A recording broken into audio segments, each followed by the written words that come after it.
Good morning, students. How are you all? I hope you all are doing good. Now, in my previous video, we had done the poem 7. Yes or no? I had explained you the poem. I had read the poem to you, and then we had also seen an animation of the poem. Okay, students. Now, today, what we are going to do is today we will be discussing the checkpoint section and the I understand section. Okay.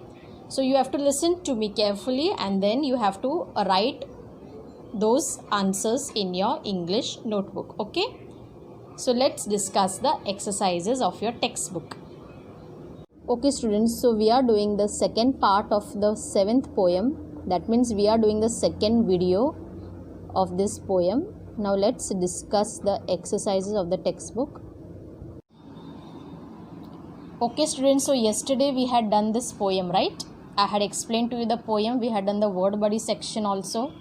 Now today we are going to do the checkpoint section and it is given on page number 42. And the first question is, can you make tea without water? And the answer to this question is no, we cannot make tea without water. Now this is a very simple answer and this is a poem, so the answers are very short. Okay.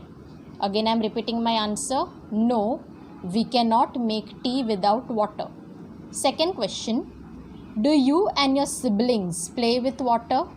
So the answer is yes, my siblings and I sometimes play with water.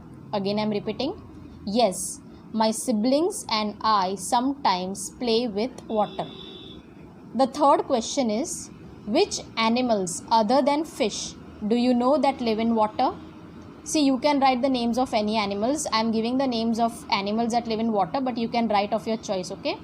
So, the answer is frog, whale, octopus, sea turtle and dolphin are some creatures, or you can write animals, are some animals that live in water. Again, I am repeating, frog, whale, octopus, sea turtle and dolphins are some animals that live in water. Okay, so we have completed the checkpoint section and now this is the I understand section. So what is the first exercise? This is a different exercise. Rewrite the statements correctly. Means wrong sentences are given to you and you have to correct it and write it properly. Now see the first one, we can make ice cream with water. So this is a wrong sentence, right? You cannot make ice cream with water. So what is the correct sentence? Yes, very good. So the correct sentence is, we can make tea with water. Understood? We can make tea with water. Number 2, plants can never grow with water. Of course, this is a wrong one.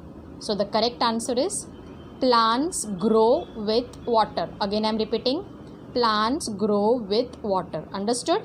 The third one is, the poet wets his uncle and aunt with water.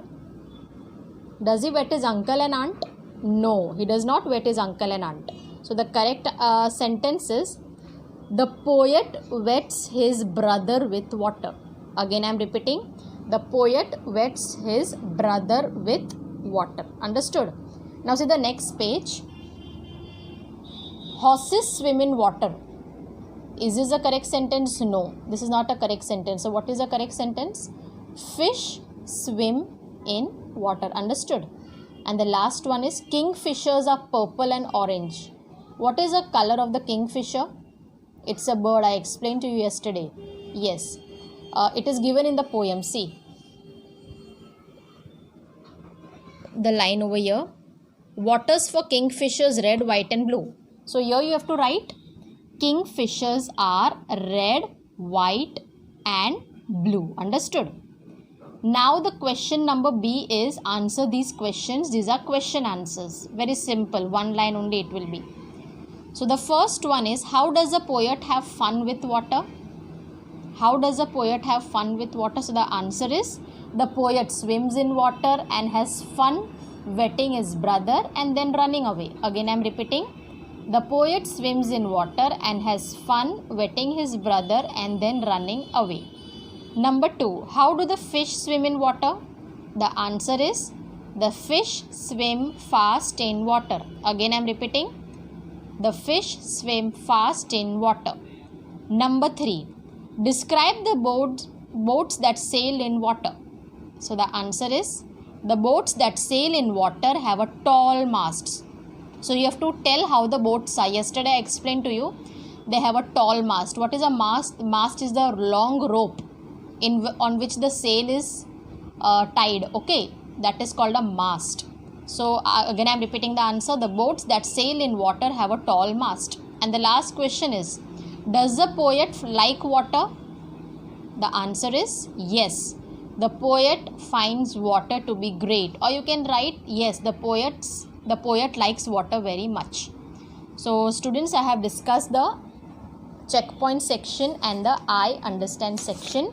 So with this we have completed the lesson and the exercises of the textbook. Please write it neatly in your English notebook. Okay students, so I hope you have understood all the exercises of your textbook. I hope you have understood the answers. Listen to it carefully and then you write it in your notebook. Understood? So thank you for watching this video and have a nice day.